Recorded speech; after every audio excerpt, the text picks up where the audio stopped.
దేవుని నామానికి మహిమ కలుగునుగాక.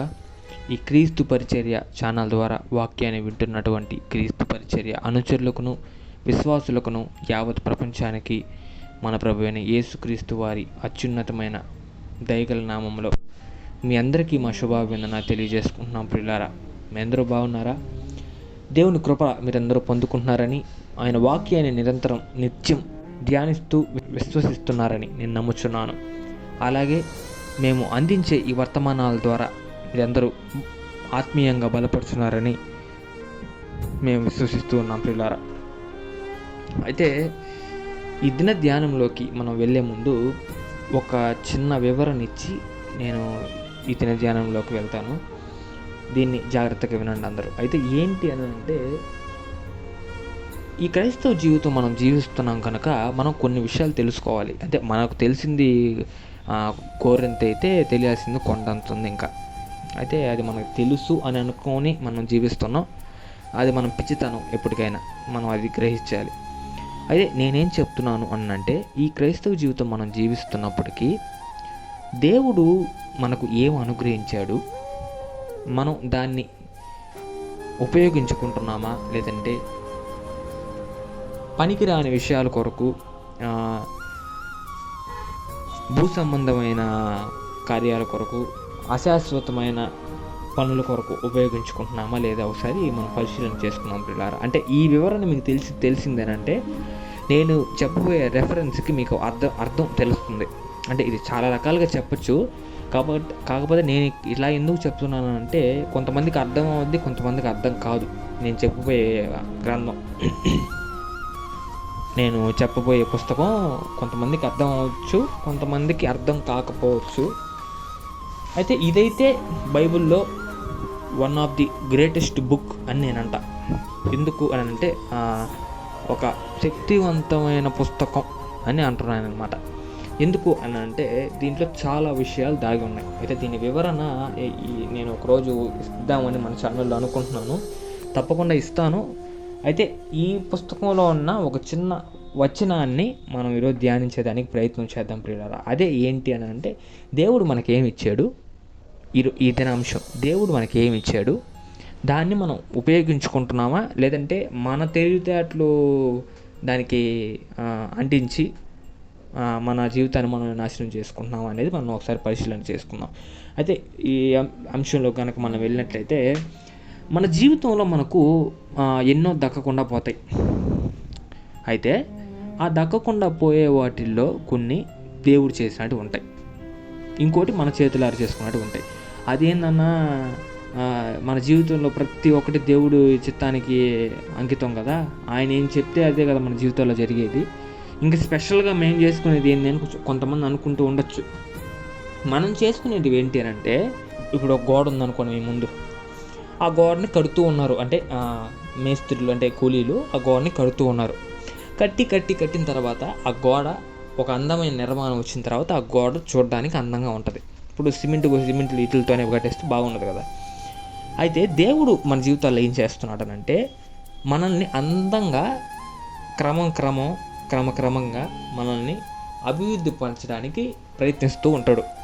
అయితే మనం ఏం చేస్తామంటే, మధ్యలో వచ్చి మన అవివేకమైన పనులతో, అజ్ఞానమైన పనులతో దాన్ని చెడగొట్టడానికి, బద్దలు కొట్టడానికి ప్రయత్నం చేస్తాం. ప్రయత్నం చేసేది కాదు, అదే బద్దలు కొడతాం.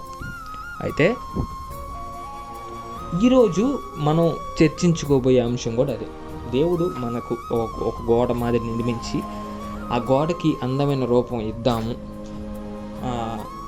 అది కట్టేసిన తర్వాత ఎప్పుడైనా కూడా గుర్తుపెట్టుకోండి, ఒకటి ఏదైనా నిర్మాణం పూర్తి అయిపోయిన తర్వాతే బాగుంటుంది. అయ్యేటప్పుడు ఏది ఎవరికి నచ్చదు. ఇప్పుడు లేదంటే ఇప్పుడు ఒక నిర్మాణం కట్టేటప్పుడు కానీ అబ్బా అనుకున్నామంటే, అది కట్టిన తర్వాత ఏముండదు. అర్థమైందా?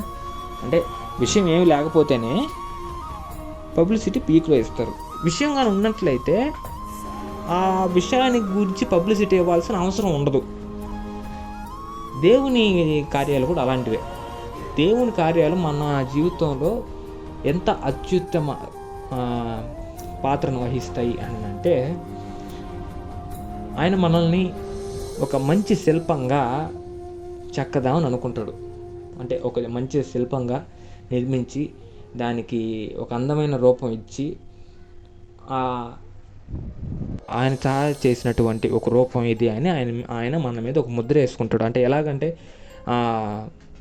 ఈ శిల్పాలు చెక్కేవాళ్ళు శిల్పం అంతా చెక్కేసిన తర్వాత ఎక్కడో దగ్గర ఒక మూల వారి పేరు కానీ వారి ఆదాయం పేరు కానీ వేసుకుంటూ ఉంటారు. అయితే దేవుడు కూడా అలాగే మనం సృష్టించి మనల్ని అందమైన రూపంగా చెక్కడం అంటే ఏంటంటే మనకు జ్ఞానం, నిజాయితీ, నీతి, బాధ, దుఃఖం ఇలాంటివి చాలా ఇస్తాడు. సంతోషం, ఏడుపు, నమ్మకంగా జీవించే జీవితం, విశ్వాసంగా జీవించే జీవితం ఇలాంటివి చాలా ఇస్తాడు. మంచి మంచి కోణాలు నేను చెప్పేది మంచివి. ఏడుపు ఎట్ట మంచిది అవుద్దన్నా అని మీరు అనుకోండొచ్చు. ఇప్పుడు కన్నీటి ప్రార్థన దేవుని కొరకు మనం చేస్తాం, ఇప్పుడు దాన్ని చెడ్డదంటారా మీరు? అనలేరు. ఎందుకంటే కన్నీటి ప్రార్థనకు ఉండే శక్తి ఏ ప్రార్థన కూడా లేదు. మోకాళ్ళు వేసి కన్నీటి ప్రార్థనకు ఉండే శక్తి దేనికి కూడా లేదు. కాబట్టి అంటే నేను ఏడుపుని మళ్ళీ ఎందుకు చెప్తున్నానంటే విశదీకరించి మళ్ళీ మీరు ఏమంటారంటే మంచి కోణాలు అన్నారు, మళ్ళీ ఏడుపు అంటున్నాడు ఏంది అంటారు మీరు. కొన్ని విషయాల్లో మనం దుఃఖం పడుతూ ఉంటాం. దేనికి? దేవుని విషయాలు అయి ఉండొచ్చేది. అది అంటే దేవుడు మనకి ఏదో అన్యాయం చేశాడని కాదు. ఆయన మనకి ఎప్పుడు న్యాయం చేసేవాడే, ఆయన మనల్ని ఎప్పుడు ప్రోత్సహించేవాడే, మనల్ని అభివృద్ధిపరిచేవాడే. ఇది గుర్తుంచుకొని మీ జీవితాల్లో జీవించడానికి ప్రయత్నం చేయండి. అయితే ఆయన మనకిచ్చిన మంచి మంచి లక్షణాలని మనం ఎలాగూ నాశనం చేసుకుంటామో నేను ఇప్పుడు మీకు చెప్తా. అయితే మీ దగ్గర కనుక పరిశుద్ధ గ్రంథాలు కనుకుంటే తెరవండి. ప్రసంగి 7వ అధ్యాయం 29వ వచనం. దేవుడు నరులను యథార్థవంతులుగా పుట్టించెను, కానీ వారు వివిధమైన తంత్రములను కల్పించుకొని ఉన్నారు. మళ్ళీ ఒకసారి చదువుతాను వినండి. దేవుడు నరులను యథార్థవంతులుగా పుట్టించెను, కానీ వారు వివిధమైన తంత్రములను కల్పించుకొని ఉన్నారు. ఇప్పుడు మీకు అర్థమైందా నేను ఎందుకు దేవుడిచ్చిన వాటిని మనం పోగొట్టుకుంటున్నాం అంటున్నాను? దేవుడు అంట మనుషుల్ని యథార్థవంతులుగానే సృష్టించాడు. మనుషుల్ని దేవుడు యథార్థవంతులుగానే సృష్టించాడు. అయితే మనం ఏం చేస్తారా అంటే దేవుడు ఇచ్చిన జ్ఞానాన్ని కానీ లేదంటే దేవుడు మనకు అనుగ్రహించిన యథార్థవంతులుగా ఉండేతనాన్ని కానీ వాటిని కోల్పోయి తంత్రము అని అంటే ఏంటనంటే మీకు ఎలా చెప్పారంటే జ్ఞాన విస్తరణ అనుకోండి. జ్ఞానాన్ని విస్తరింపు చేసుకుంటాం మనం. అంటే అది ఏ జ్ఞానం అంటే దేవుడు ఇచ్చిన జ్ఞానం కాదు అది. అంటే ఆయన ఇచ్చిన జ్ఞానంతో మన జ్ఞానాన్ని మనం ఆయన కొరకు మన జ్ఞానాన్ని వాడుకోకుండా మన జ్ఞానం అంటే ఇప్పుడు మనకుండే జ్ఞానాన్ని ఇంకా పెంచుకుంటాం. జ్ఞాన విస్తరణ అంటే అని అనుకోండి తంత్రం అంటే. దాన్ని విస్తరించుకొని మనం ఏం చేస్తామనంటే నీతి లేని పనులు చేస్తూ ఉంటాం. అంటే దేవునికి హేయమైన పనులు. వాటిని ఎప్పుడైతే మన జీవితాల్లో మనం చేస్తామో మనకు దేవునికి ఉన్న సంబంధం క్రమక్రమంగా తగ్గిపోతూ వస్తుంది. ఇప్పుడు నీ జీవితంలో దేవునికి నీకున్న సంబంధం క్రమక్రమంగా తగ్గిపోతుంది అని నువ్వు ఎప్పుడు గ్రహిస్తావు అని అంటే నీ జీవితంలో కొన్ని ఆహ్వానం లేని వ్యక్తులు వస్తారు. వచ్చి నిన్ను బాధ పెట్టచ్చు, నిన్ను పిరికి వాళ్ళుగా చేయొచ్చు, దుఃఖ పెట్టచ్చు, ఎన్నో చేసి నీ జీవితంలో నుంచి వెళ్ళిపోతారు. అయితే నువ్వేం చేస్తావనంటే దేవుడి దగ్గరికి వెళ్ళి వీళ్ళు నా జీవితంలోకి ఎందుకు అనుమతిస్తావు అని అడుగుతావు. ఇక్కడ వాళ్ళు కావాలి అని కోరుకునేది నువ్వే. అంటే నీ జ్ఞానాన్ని బట్టి వాళ్ళను కావాలని కోరుకునేది నువ్వే. దేవుడు ఇచ్చిన జ్ఞానం నువ్వు చేసిన దానికి హేయం. అంటే దేవుడు నీకు అనుగ్రహించిన జ్ఞానానికి నువ్వు చేసిన పని హేయం. అది కూడా నువ్వు గుర్తించకుండా దేవుణ్ణి అడగతావు పోయి. సరే అడిగే బాగుంది. అప్పుడు ఆయన నీకు ఏం సమాధానం ఇవ్వాలా అని నువ్వు అనుకుంటావంటే, అంటే ఏం సమాధానం ఆయన నీకు ఇవ్వాలని నువ్వు అనుకుంటావంటే, వచ్చేవాళ్ళు వస్తూ ఉంటారు, పోతేవాళ్ళు పోతూ ఉంటారు, నువ్వు మాత్రం పాపాలు చేసుకుంటూ ఉండు, నువ్వు మాత్రం నా మాట వినకుండా నా దారిలోంచి తప్పిపో, నేను మాత్రం ఎక్కడున్నా నిన్ను కాపాడుతాను, రక్షిస్తాను అని అనాలని నీ ఎక్స్పెక్టేషన్స్. అంటే మన జీవితంలో మనం చేసేది అదే.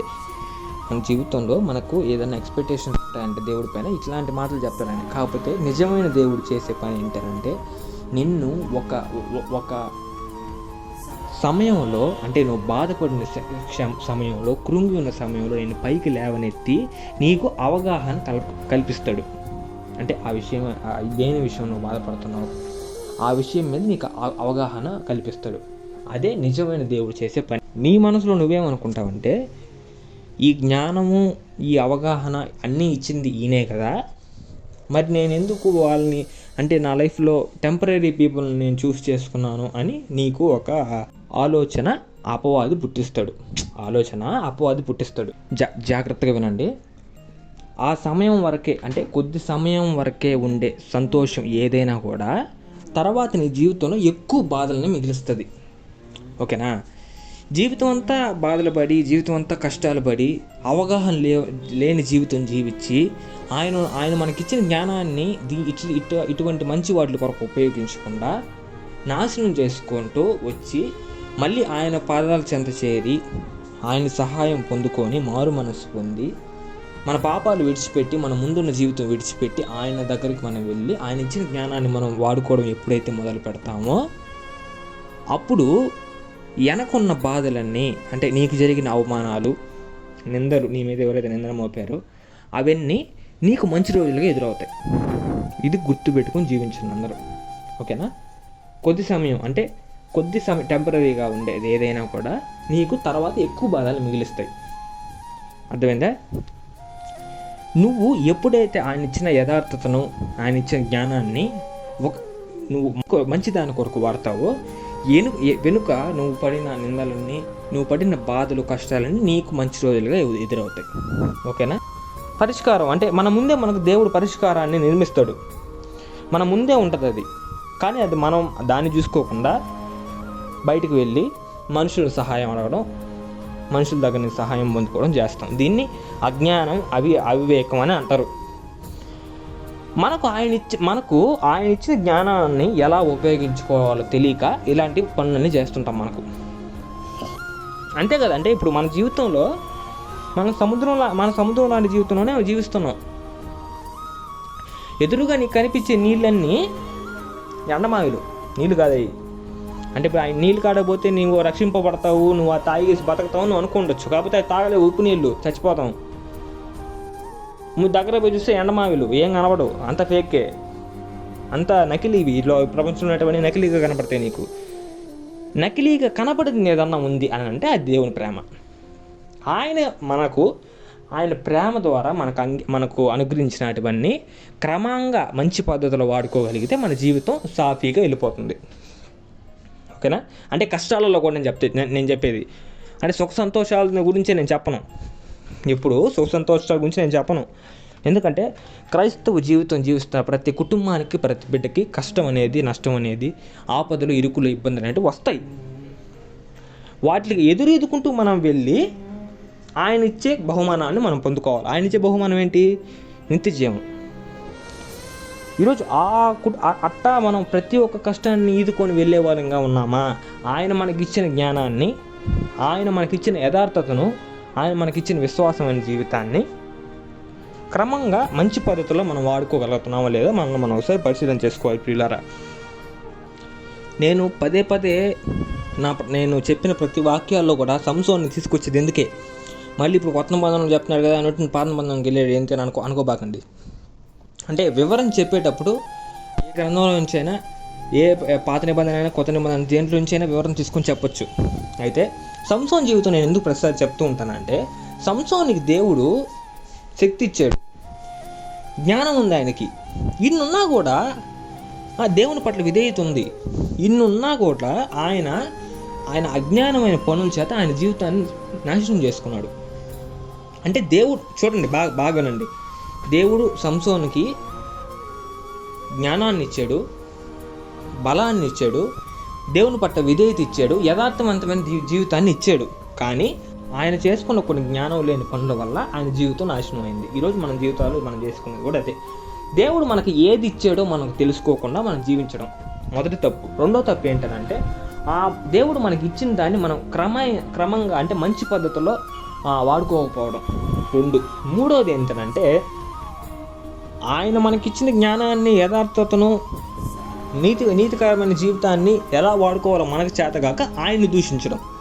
ఈ మూడు మన జీవితాల్లో మనం చేసే తప్పులు అనుకోండి కాదు, ఇవే మనం ఎప్పుడైతే ఆయన మన జీవితంలో ఏమేమి మనకు అనుగ్రహించాడు, వాటిల్ని ఏ విధంగా ఉపయోగించుకోవాలి, ఏ విధంగా ఉపయోగించుకుంటే మన జీవితం, క్రైస్తవ జీవితంలో, విశ్వాస జీవితంలో, ప్రార్థనా జీవితంలో, ఈ అన్ని జీవితాల్లో బలపడుతుంది అని మనం ఎరిగి మనం జీవించినట్లయితే మన జీవితం ఏ కష్టం లేని జీవితంగా మారుతుంది ప్రియులారా. ఈరోజు చాలామంది కూడా మన క్రైస్తవులకు వ్యతిరేకంగా మారుతున్నారు. దేవుడు లేడు అని మనలో మనమే బయటికి ప్రూవ్ చేస్తూ ఉన్నారు, అంటే నిరూపిస్తూ ఉన్నారు. బైబిల్ అంటే ఈ పరిశుద్ధ గ్రంథాన్ని ఒక మంచి పుస్తకం కాదు అని బయటికి ప్రచురింపచేయడం వీళ్ళ పని. రానున్న దినాల్లో ఇలాంటివి మనకు పనులుగా మారుతున్నాయి ప్రియులారా. వీటిని బాధ్యతలుగా స్వీకరిద్దాం. దేవుడు మనకిచ్చిన యథార్థతను, జ్ఞానాన్ని సరైన క్రమంగా మంచి పద్ధతుల్లో వాడుకునేదానికి ప్రయత్నం చేద్దాం.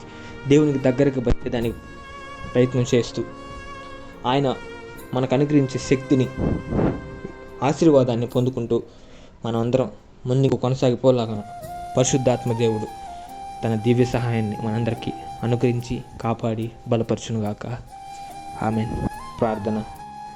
ప్రేమగల మహిమగల మా దేవుడా, మా రక్షక, వేతరముల మేలును కనికరమును చూపించే దేవుడా, అత్యున్నతుడా, ఉన్నతుడా, ఉన్నవాడును నన్నవాడు దేవా, నీకే వందనాలు, స్తుతులు, స్తోత్రాలు చెల్లించుకుంటున్నాం నా తండ్రి. నాయనా, నిత్యం దేవతల చేత పరిశుద్ధుడు పరిశుద్ధుడు పరిశుద్ధుడు అని పోగబడు మహాదేవ, మహాగణుడా, నీకే స్తుతులు చెల్లించుకుంటున్నాం నా తండ్రి. మా కష్టాలు బాధలన్నీ తీర్చగలిగిన దేవా, నీకే వందనాలు, స్తుతులు, స్తోత్రాలు చెల్లించుకుంటున్నాం నా తండ్రి. నాయన, గడిచిన కాలమంతట్లో నా తండ్రి నీ మమ్మల్ని కాపాడిన రీతులకే, రక్షించిన రీతులకే నీకు స్తుతులు స్తోత్రాలు చెల్లించుకుంటున్నాం నా తండ్రి. ఆయన కుటుంబాల్లో నా తండ్రి ఎంతో మంది నా తండ్రి ఏవేవో కష్టాల గురించి నా తండ్రి బాధపడుతూ ఉన్నారు నా తండ్రి. ఆయన కుటుంబంలో నా తండ్రి ఉద్యోగులు ఏం కొరకు నా తండ్రి ఏ బిడ్డలైతే బాధపడుతున్నారో నా తండ్రి, అనారోగ్యంతో నా తండ్రి ఏ బిడ్డలైతే బాధపడుతున్నారో నా తండ్రి, వివాహ జీవితంలో నా తండ్రి నాయన కలహాలు ఎక్కువ వస్తున్నాయి నా తండ్రి, భార్యాభర్తలు బాధపడుతున్నారు నా తండ్రి, నాయన బిడ్డలు సరిగ్గా లేదని నా తండ్రి, తల్లిదండ్రులు ఎవరెవరైతే బాధపడుతున్నారో నా తండ్రి, తల్లిదండ్రులు లేరు వారు నా తండ్రి, బిడ్డలు ఎంతమంది బాధపడుతున్నారు నా తండ్రి, అనాథలుగా నా తండ్రి, అటువంటి ప్రతి ఒక్క బిడ్డని జ్ఞాపకం చేసుకోమని వేడుకుంటున్నాం నా తండ్రి. ఒంటరిగా ఉన్న ప్రతి బిడ్డని జ్ఞాపకం చేసుకోమని వేడుకుంటున్నాం నా తండ్రి. ఒంటరిగా నా తండ్రి నాయన ప్రతి ఒక్క కుటుంబాన్ని జ్ఞాపకం చేసుకోమని వేడుకుంటున్నాం నా తండ్రి. నాయన వాళ్ళు ఏమో కష్టం వచ్చినా నా తండ్రి, మొదటి నా తండ్రి నీ వైపు కన్నులైతే నా తండ్రి దేవాన్ని మొరపెడుచున్నారు నా తండ్రి. నాయన నీవు తప్ప నా తండ్రి మాకు ఇంకెవరు దిక్కులేరు నా తండ్రి. నాయన పాపలో నా తండ్రి మమ్మల్ని నా తండ్రి రక్షించి నా తండ్రి నీ ఒక కృపలో నీ సహాయాన్ని మాకు అనుగ్రహించమని వేడుకుంటున్నాం నా తండ్రి. మా కుటుంబాల్లో నా తండ్రి ప్రార్థనా జీవితంలో, విశ్వాస జీవితంలో, క్రైస్తవ జీవితంలో వెనకబడ్డామేమో నా తండ్రి, మమ్మల్ని నా తండ్రి గద్దించి నా తండ్రి తిరిగి నీ దారిలో తెచ్చుకోమని వేడుకుంటున్నాం నా తండ్రి. నా తండ్రి మా జీవితాల్లో నా తండ్రి ఎలా బలపడాలో నా తండ్రి నేర్పించి మా జీవితాలను సరిదిద్దమని వేడుకుంటున్నాం నా తండ్రి. ఒక అవకాశం ఇచ్చి నా తండ్రి నాయన మా కుటుంబాలని మమ్మల్ని అందరినీ నా తండ్రి నీ త్రోవలు తెచ్చుకోమని వేడుకుంటున్నాం నా తండ్రి. ఆయన ఒంటరిగా నా తండ్రి పోరాడే నా తండ్రి ప్రతి కుటుంబానికి, ప్రతి సంఘానికి నీ తోడు అనుగ్రహించమని, నీ సహాయం అనుగ్రహించమని వేడుకుంటూ నా తండ్రి ఈ క్రీస్తు పరిచయ ఛానల్ని ఇంతలా ఆశీర్వదించేందుకు నీకు స్తోత్రాలు చెల్లించుకుంటూ నా తండ్రి ఇంకా ముందు ఉన్న రోజుల్లో నా తండ్రి ఇంకా నా తండ్రి దృఢంగా వాక్యం మేము ప్రచురింపు చేసేలాగున నీ శక్తిని మాకు అనుగ్రహించమని, ఈ ఛానల్లో నా తండ్రి ఎవరెవరైతే వాళ్ళ అవసరతల నిమిత్తం, వాళ్ళ బాధలు కష్టాల నిమిత్తం ప్రేయర్ రిక్వెస్ట్లు నా తండ్రి మాకు పెడుతున్నారు నా తండ్రి. నాయన అటువంటి ప్రతి ప్రార్థన అవసరాలకు నా తండ్రి నీ ముందు ఉంచుతున్నాం నా తండ్రి. నాయన వాళ్ళకి ఏమేమి కావాలో, ఏమేమి కొదువైందో నా తండ్రి నీకు మాత్రమే తెలుసు నా తండ్రి. ప్రతి ఒక్కటి వాళ్ళకి అనుగ్రహించమని వేడుకుంటున్నాం నా తండ్రి. వాళ్ళ ప్రతి కష్టాన్ని తీర్చని నా తండ్రి, వాళ్ళ బాధల్ని నా తండ్రి, ఇరుకుల్ని ఇబ్బందులు తీర్చగలిగిన దేవుడు నీవు తప్పే మరొకరు ఎవరు లేరు నా తండ్రి. నాయన బిడ్డలందరూ నీ దగ్గరికి వచ్చున్నారు నా తండ్రి. నాయన వాళ్ళు జ్ఞాపకం చేసుకొని వాళ్ళ కుటుంబాల్లో నా తండ్రి వాళ్ళు సుఖ సంతోషాలు అనుగ్రహించమని వేడుకుంటూ, ప్రతి సంఘానికి నీ సహాయం అనుగ్రహించమని వేడుకుంటూ నా తండ్రి మన ప్రభువైన యేసుక్రీస్తు వారి నామములో అడిగి వేడుకొని పొందుకొంచున్నాం మా తండ్రి. Amen. God bless you. Praise the lord.